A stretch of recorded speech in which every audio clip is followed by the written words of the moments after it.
Šiauliai area is the most famous for its Hill of Millions crosses. But merely 15 minutes away, this unique Christian site now has its pagan counterpart. In the village of Naisiai, many wooden sculptures of pagan Lithuanian gods and goddesses have been erected. Each year, the construction continues, landscaping new prehistoric Baltic symbols.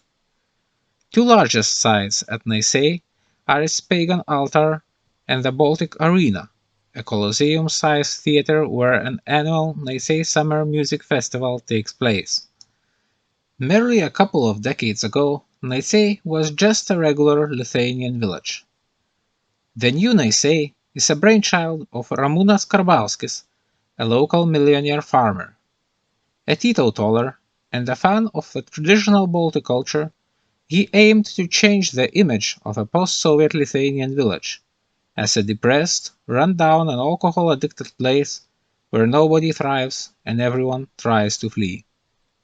Indeed, Naisiai now is another kind of Lithuanian village, attracting people from the other villages and cities alike.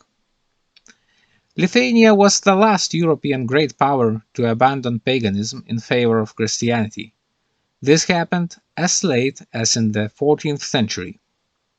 Still, for a long time, there were quite few places in Lithuania for a tourist to see Lithuanian pagan culture. Naisiai aims to change this, offering an opportunity to take a walk amidst the ancient Baltic gods and shrines.